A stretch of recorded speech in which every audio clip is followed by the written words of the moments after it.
I'd have to name two or three of them. I don't, nothing will ever compare with Citizen Kane, but that is a historic thing that you couldn't expect to happen all the time, and the fact that it did happen for me is just a miracle almost, except that, as I say, I had to be willing to be ready. I had to be willing to take a risk and come to New York without knowing what was going to happen, and then I was blessed by running into the man that was going to make my career, really. I also love playing Phoebe. She's very dear to me. She's almost like my second self. But another thing that I loved, I particularly loved doing Mrs. Anna in The King and I. That is a quintessential role for a woman. She's proud and she's brave and she's courageous, she's loving, she's nurturing, but she's also funny and she can be mad, she can get angry too. And I used to say that it's the most satisfying love story because although she and the king were very much in love, they never had a chance to be disappointed in each other, which is an interesting way to look at it. We didn't mention King and I. Where and when did you perform that? Well, that's a sad story. That's one of my sad stories. When I was contemplating coming to New York, I was in California, and I said, all right, what would you like to do more than anything? I said, I would like to play Mrs. Anna in The King and I, because I knew it was a perfect part for me. It suits me very well, and I can sing the role, and it's not a huge dancing part, which I was not trained as a dancer, which I was always sort of sorry about, but that was not a Baptist thing to do. So I said, okay, learn it. I learned the play, I learned the songs, I learned a lot of the dialogue. And then I called up Rodgers and Hammerstein and said, I'm coming in. I want to play this role. I know Gertrude Lawrence is playing it now, but there's going to be many people playing it, I'm sure. And I would like to audition for you. Well, they said, well, all right. They were startled. I came in without an agent, just came to meet them. Of course, they knew who I was. And I sang for them, and I can remember Rogers poking Hammerstein and said, you see, I told you that song could be sung. Poor little Gertie, she could never hit the last note of Hello, Young Lover. She was always flat on that last note. It isn't easy to do. If it were higher, it would be easier. Anyway, then they said, well, will you come in and read for us?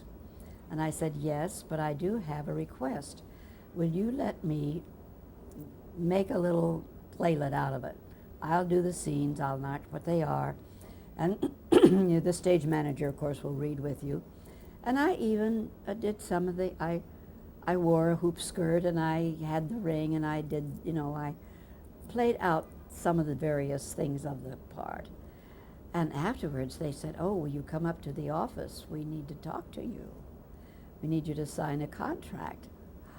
Well, I was overwhelmed, as you can imagine. And then I did the one stupidest thing I ever did in my life. After having done all the hard part, I called a lawyer, a friend of mine who was a theatrical attorney, and I said, what shall I do? I'm thrilled, but to sign a contract, he said, oh, you can't go in there by yourself. You've got to have an agent with you. I said, I don't have an agent. Well, he gave me the name of somebody, and he said, there needs to be somebody there. So you said, you send him in, don't you go. Oh, God, what a foolish thing to believe. You went in, it was a Friday afternoon, and the man who was there first thing, he said, well, I want to sign her to be the standby star. And they said, well, when will she, how many times will she go on a week? He said, I don't know, I'm not, don't have any authority to say that. You'll have to come back on Monday. Would you believe that Gertrude Lawrence died that night? I didn't sing a note for about 3 years. I was so angry with myself. Can you believe if I just gone up and put my name on anything, it didn't matter what it was, I would have been a part of the company, you see. Then they wouldn't even talk to him. They wouldn't even talk to me. And Gertrude had left the role to her understudy, who'd been with her for years and years and years. Well, they didn't want to hire her, but they were afraid not to because of the public knowing all this. And I knew some of the people in the show, and they said, oh, it was just awful because she imitated her. She'd been around so long, she could imitate her. But you know, that doesn't work either, you know. So it didn't last for long. But I blew my chances after I did all the hard part. Then finally, after about 3 years, I thought, well, this is ridiculous.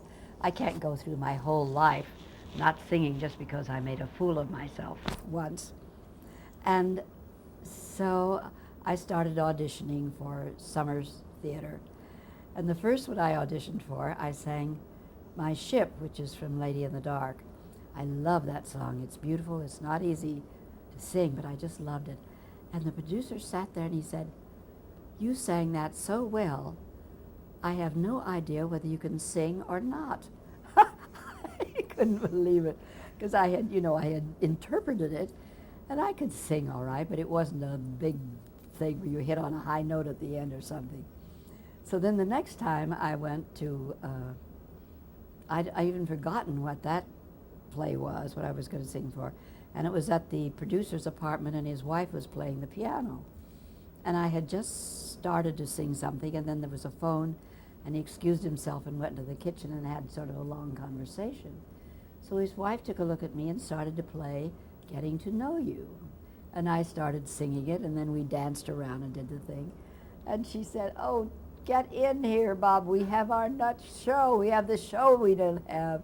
She said, this is a perfect Mrs. Anna. Now, I wasn't even going in to do that. But you see, that's a way life can do things for you if you just get out there and try. So I played it in near Buffalo, and then we went to Canada, and I toured it up there. And I just loved the role. It's a wonderful part.